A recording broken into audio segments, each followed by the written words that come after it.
Welcome viewers, here we are in beautiful San Diego Harbor on elevator 2 of the USS Midway CV-41. I'm Bud Langston, President, Naval Historical Foundation from the Washington Navy Yard. And today we have a really special interview with a special gentleman, Mr. John Campbell. So tell us a little bit about what your hometown was and where you were growing up when you got the bright idea to join the military. I was born at a very young age in a small town called Porterville. It's a farm community, 5,000 in population. I was born in 1920, so it was just ahead of the real depression that we had. But so I was about 10 years old when the depression was going full blow. I was working at a Shell gas station, pumping gas, and wondering what I was going to do with my life, because jobs were pretty scarce. And a guy came by the gas station dressed in a beautiful uniform, and he was a hell of a salesman. So he told me what a great thing the Marine Corps was, and I thought, well, man, that's something I could do. And so he signed me up.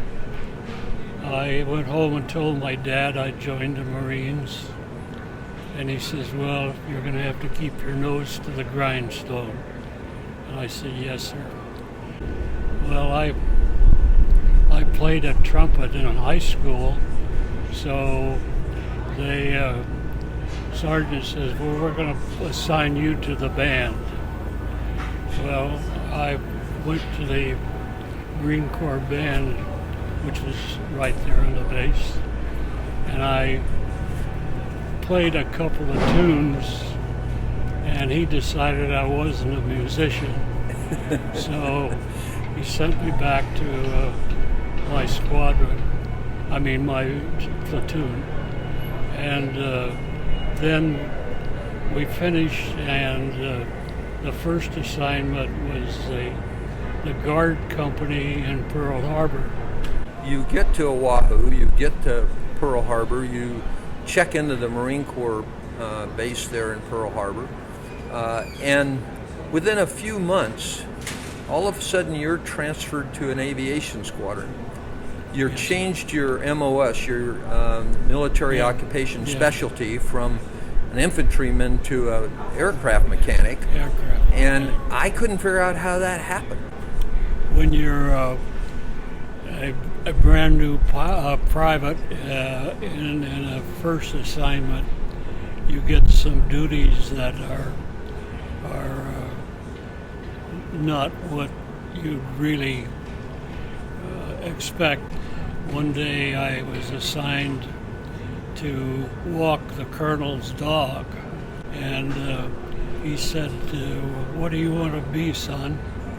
I said, I'd really like to be in aviation. The squadron that I was assigned to was located at Eva Field on the off-base in Hawaii near Pearl Harbor. So you're in Squadron 232, wasn't it? 232. And in this SBD that you're flying is the Dauntless Diver. Dauntless Diver, yeah. You go straight down. You're hanging by your seat belt when you're diving because your gravity is... It gets more accurate when you're in a 90-degree dive. Well, I don't know how accurate we ever were, but sometimes we could hit an island if we tried.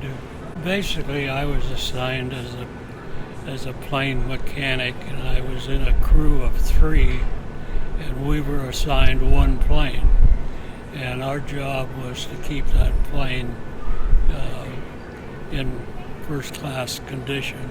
So we had a little crew of 3. Then as time went by, I was promoted to a plane captain.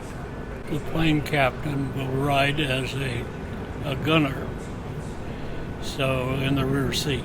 Let's go up to December 7th now, a week before. Okay. So in Washington, the envoy and the ambassador that had really dissolved. These negotiations had stopped, and so the threat conditions were going up. Did you all of a sudden go back to higher alert? No, we had no idea. We knew that the ambassadors were still there in Washington, D.C., and that's about as much as we knew until they were there.